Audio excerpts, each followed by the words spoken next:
Olá, como vai você? Bom, o vídeo de hoje é para falar de um assunto muitas vezes polêmico, mas que a gente precisa conversar e refletir a respeito.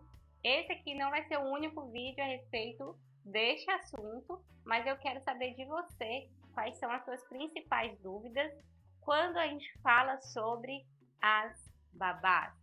Se você tem dúvidas além do que eu vou tratar aqui no vídeo de hoje, eu quero que você escreva aqui nos comentários, que assim eu vou gravar os novos vídeos para a gente conversar sobre isso, sobre a profissão das babás, sobre essa profissional que muitas vezes é mal reconhecida, né? Mas que pode ser a nossa principal rede de apoio, pode ser aquela pessoa que a gente confia, que cuida muito bem do nosso filho e que também dá carinho para eles, mas que se a gente perder a mão, perder o bom senso, também pode ser aquela profissional que nós entregamos mais do que deveria na mão delas e acabamos, né, por terceirizar essas crianças. Então, vem comigo, vamos conversar sobre isso hoje.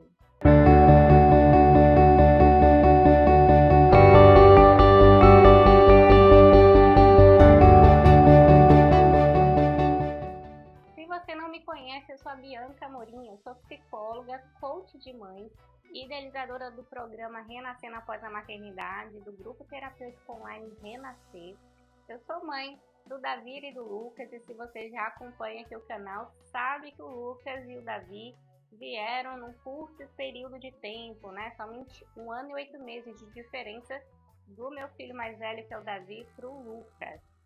E com 2 filhos num curto espaço de tempo, é muito nítido o quanto que eu precisei de apoio, né? Se você também já acompanha aqui, sabe que eu não moro próximo dos meus familiares, então rede de apoio sempre foi uma problemática para mim, e eu acho que é por isso que eu falo tanto sobre as redes de apoio, da necessidade que existe na nossa vida para que a gente tenha uma maternidade mais tranquila e uma vida, né, após essa maternidade. Quando o Lucas, né, que é meu filho mais novo, nasceu, eu tive que morder a língua. Por quê? Porque eu nunca quis uma babá na minha vida, eu sempre tive preconceito com as pessoas que têm babá, eu tive, a gente vai crescendo e vai aprendendo, eu não tenho problema nenhum em assumir aí os meus erros, as minhas preconcepções, e a ideia é que a gente vá se reinventando sempre. Então eu não gostava, eu achava estranho quando eu via babás indo para pediatra, indo para shopping, e eu tinha um pé atrás, nunca quis babá então na minha vida.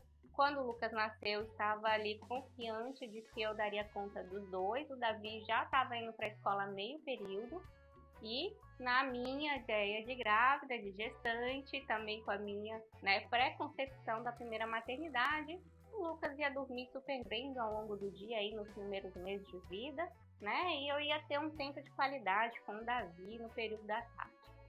Bom, o Lucas nasceu, não foi isso que aconteceu, ele era um bebê que chorava o tempo inteiro e dormia raramente, né? Por uma série de questões, né? Sempre foi um bebê mais difícil de lidar, né? Um bebê de alta demanda, era alérgico, enfim. E com tantos choros, né? Ele logicamente ficava muito no meu colo, muito mamando, e eu pouco conseguia dar atenção para o Davi. Isso foi me deixando um tanto quanto chateada, também estressada e cansada naquele primeiro mês. E ao fim desse primeiro mês eu me rendi, eu mordi minha língua e falei, ok, eu vou contratar uma babá, eu preciso de ajuda, porque eu quero também dar atenção pro Davi. A gente sempre fica, né, muito preocupado com o mais velho quando a gente vira mãe de 2 ou de 3.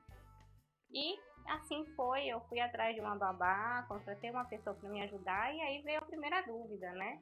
Porque eu vou contratar babá, mas eu tô dentro de casa, né, 24 horas por dia.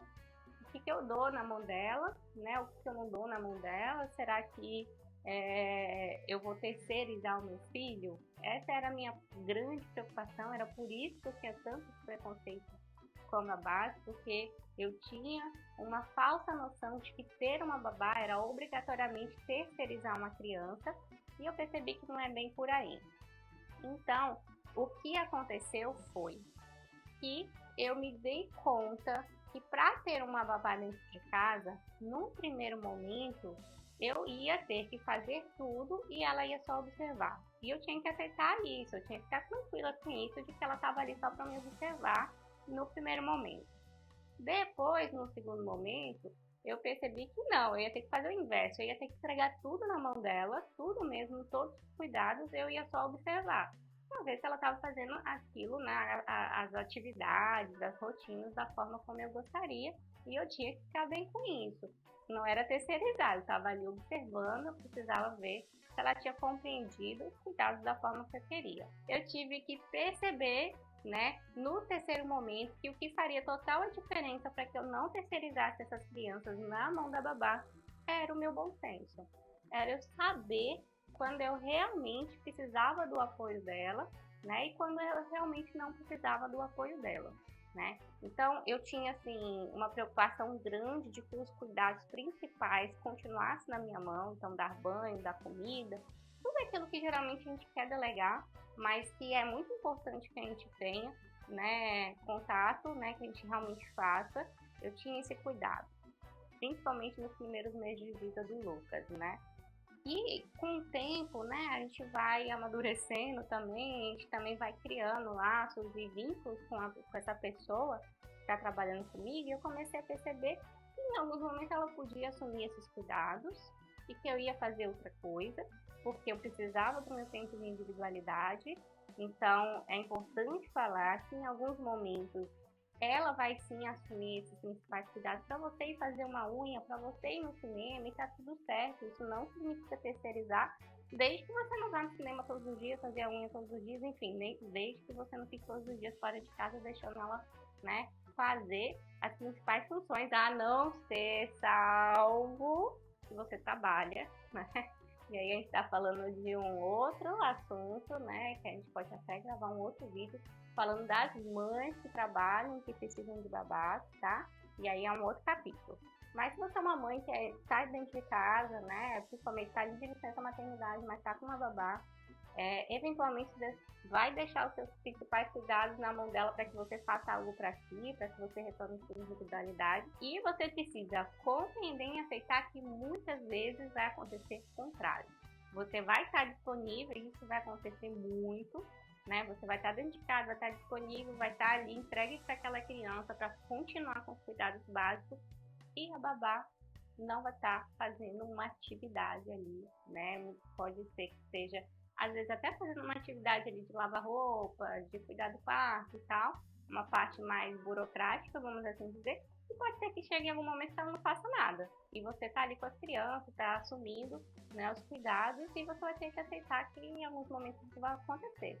Eu me lembro perfeitamente de alguns momentos, de vários momentos, que essa pessoa que me ajudava, que foi um anjo na minha vida, ficava assistindo a televisão e eu estava cuidando das crianças, fazendo um filho dormir ou brincando com outro filho e o outro estava dormindo, e tá tudo bem. Assim como tinha alguns momentos que ela estava com as crianças e eu estava fazendo algo para mim. E às vezes eu estava vendo televisão, porque às vezes é isso que a gente precisa pra gente, ó, respirar um pouquinho.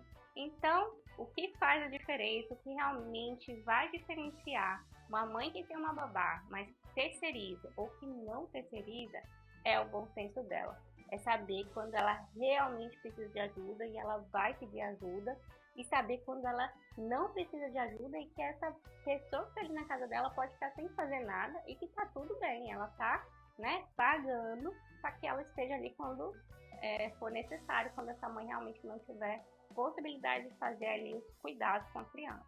Mas, Bianca, bom senso é meio subjetivo, né?